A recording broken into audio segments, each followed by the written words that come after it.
about Kayikam Karma.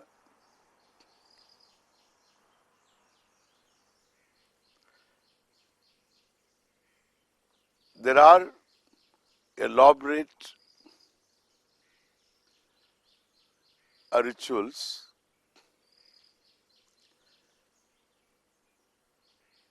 which are meant for different ends.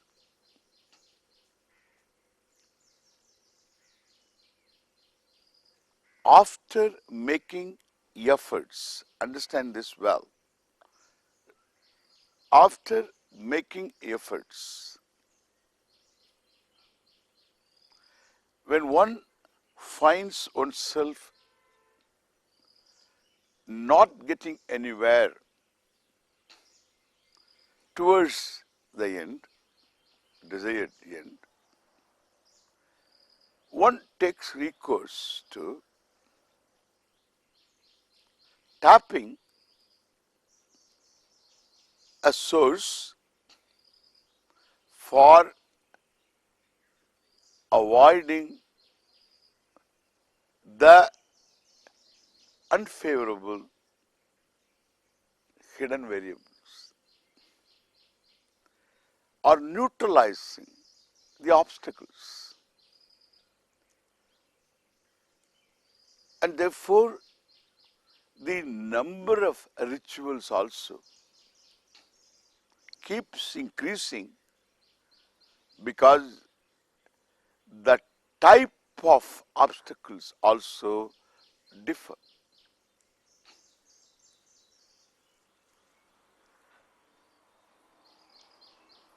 In our culture,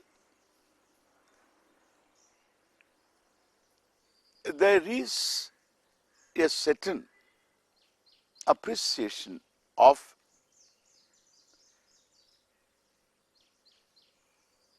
this past karma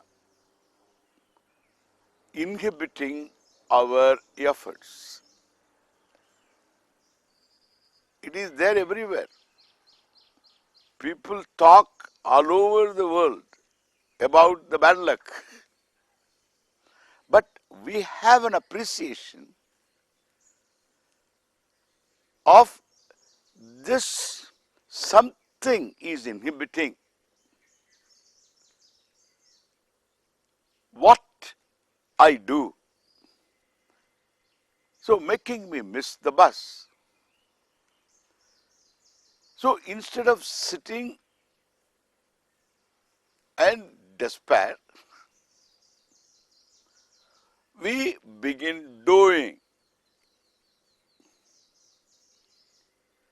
The worst thing for a human being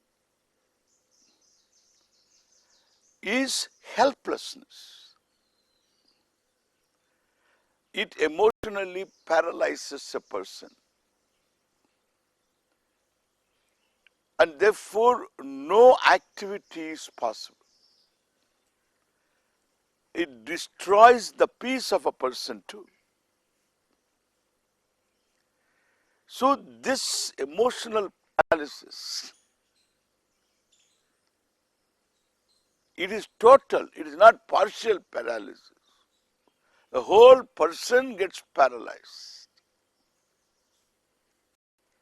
because of helplessness. So when one is in a state of helplessness, one needs to seek help. And one is sure there is no known help available. If available, one would have sought that help. One has explored all the known means. So when there is no help coming forth, not seen as a possibility of coming, help coming from any source, then one can feel helpless, frustrated and paralyzed emotionally, or seek help elsewhere. there is only one elsewhere, Ishvara. That is sane living. Human life is to be lived intelligently. Intelligent living is to seek help whenever one needs it. There is no other intelligent living. One should understand this very well. One has limitations. Knowledge is limited, resources limited, power limited, everything is limited. And therefore, one should live intelligent within one's limitation. And therefore, the only thing counts really is my capacity to understand the limitations and seeking help whenever it is necessary. So, Ishvara is the only source of help for any type of desire fulfillment. It's not that you seek help only in a given sphere. For every sphere, problem in every sphere, I can seek solution with effort plus this effort. Prayer is part of my effort. This is our culture. Indian culture, that is, it recognizes this fact, and therefore, before an undertaking there is prayer. In the middle of undertaking there is prayer. At the end of it also there is prayer. Before eating there is prayer. Bhojana kale there is prayer. And at the end also there is prayer. If you go to Rishikesh and you call all the sadhus in an ashram for lunch, they call it sadhu feeding. Sadhus are not animals that you feed. They call it sadhu feeding, poor feeding. It's all wrong expression. It's called bandara. It's not sadhu feeding.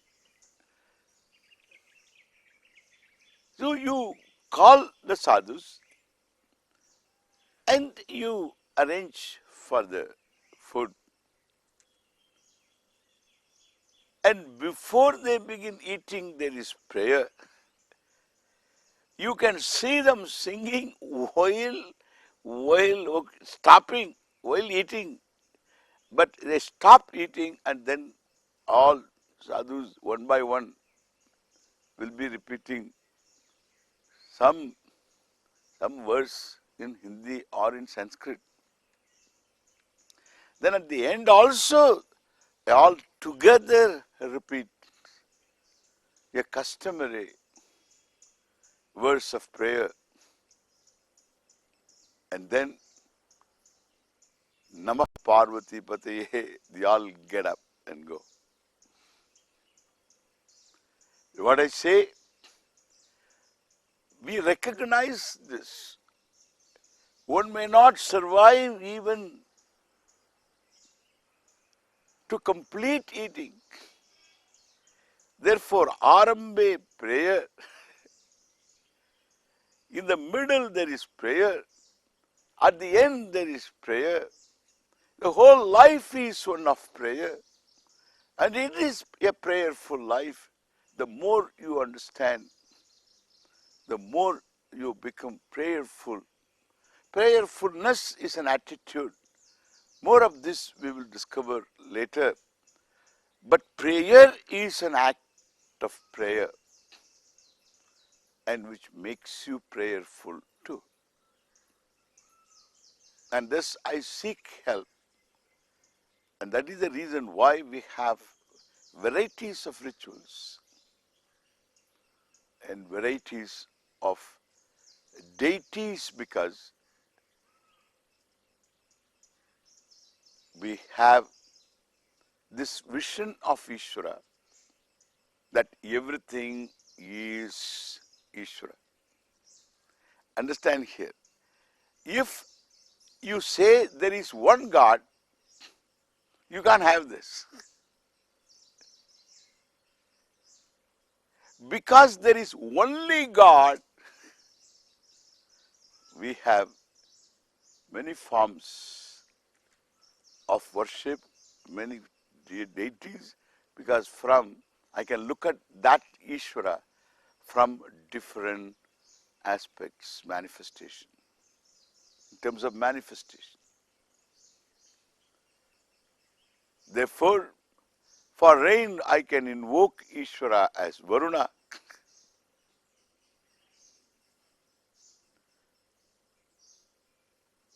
And for health, I can invoke Ishvara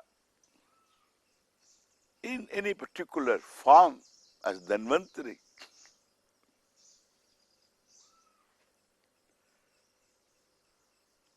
And thus,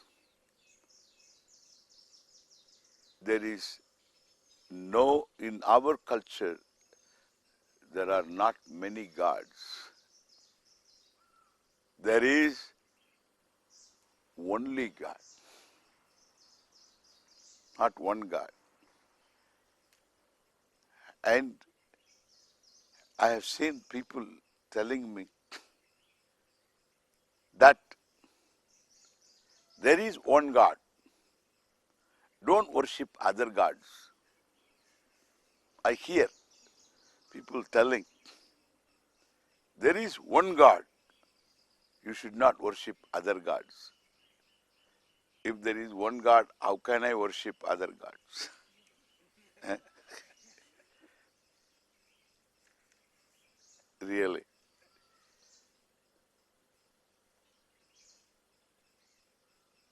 We need to understand. All that is necessary is understanding. We can accommodate every form of worship, every form of prayer. Mostly in the world, what is there is oral prayer. Oral prayer has certain advantage. You don't need an altar. You don't need materials. It is less cumbersome. It is less effort also. Therefore, punya is going to be less, definitely. But at the same time, it's a means to relate to Ishvara and also seeking help. I have already told you that while doing this, any form of prayer, I am exercising my free will. I am increasing my Atma Balam. That is an assurance already we have. But I am talking of more Drishtapalam as well as Adrishtapala. Adrishtam is being a prayer, it gives you Adrishta. But then there is Drishtapala. Singing in praise, Kirtanam. Singing in praise of Ishvara. Group singing, individual singing. Singing in praise of Ishvara can bring about an absorption. Singing means there is music involved. It can be simple. It can be classical. But the emphasis is on the lyric. It's not just on music. Then if you make an emphasis on music, it becomes another form of relating to Ishvara and invoking Ishvara, meditating upon Ishvara in the form of nada. Ishvara manifesting in the form of notes and melodies. You pull out of the world of notes a form called melody, and you repeatedly bring that melody to your own focus, and you get absorbed in that. Ishvara is invoked in that form. A deity is formed. Indian music, classical music, is a blessing. Is in our culture. I need to talk about that separately. It's a blessing. In no culture there is raga. Only in Indian culture there is raga. When I say this, I see the form of a raga. There's a head, there is a body. Each raga has its own color, its own form. And thus there is what we call upasana of Ishvara, meditation of Ishvara in the form of nada, that is classical music, where the emphasis is on music. But then you need to bring Ishvara into the focus, therefore there is always a lyric implying Ishvara, his glories in different forms. Therefore, the lyrical phrase and the musical phrase both bring Ishvara into the surface of your mental firmament.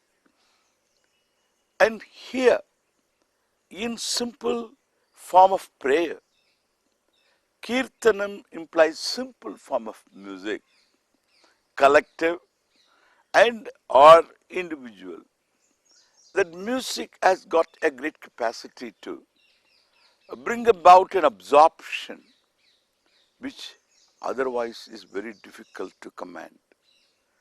An absorption of the mind in the whole person is always lost in different things, and all these are gathered into an appreciation of what's happening, and the music brings a certain absorption. You are just enjoying yourself, so your privacy with Ishvara, your relationship with Ishvara.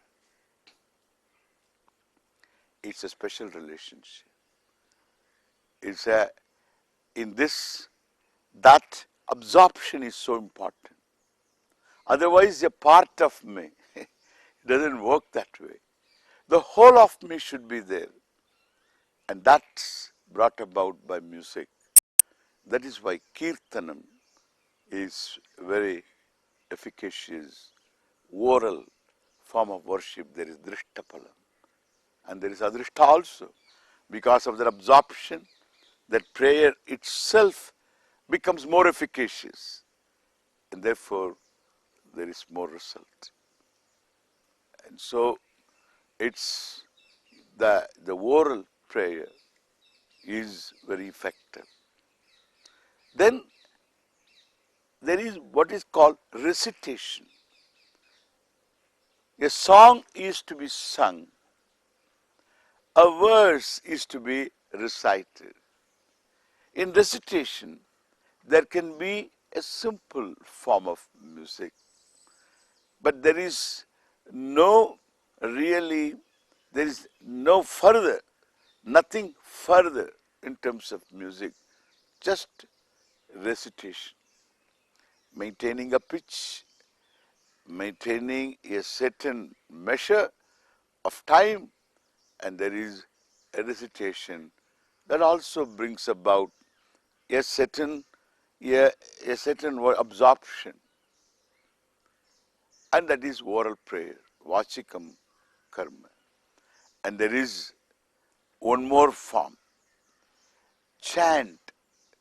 Mantras are to be chanted, verses are to be recited, a kirtanam is to be sung, a song of Meera is to be sung, not recited, and a book of verses are to be recited. Any verse is to be recited. Then a mantra is to be chanted. It has got certain swaras, and you have to follow that. Therefore, a mantra is meant for chanting. You can repeat the same mantra. That brings about absorption again. Laya. In repetition there is laya. Therefore people chant a mantra, again and again chanting the mantra. Akhanda Nama, simple Hare Rama they will chant. But the constant chanting brings about a great absorption. Like the devotees of Krishna, we see them, they chant. So the Krishna Nama or Hare Rama, Hare Krishna, when they chant that mantra again and again, there is absorption, laya, in that absorbed frame of mind. So your relationship with Ishvara is uninterfered by any other factor. It is something, it's a blessing. That chanting, that absorption itself is a blessing. This is Drishtapala. This is how we learn to be ourselves. We learn to gather ourselves to be ourselves, so that we don't get lost in our emotions. We are able to look at things objectively, and thus, besides the Adrishtapalam I am talking about, there is Drishtapalam in oral chanting. What is left out is Manasam Karma, the prayer which is purely mental. It is otherwise called meditation. So I will talk about it next time when we meet. Thank you very much.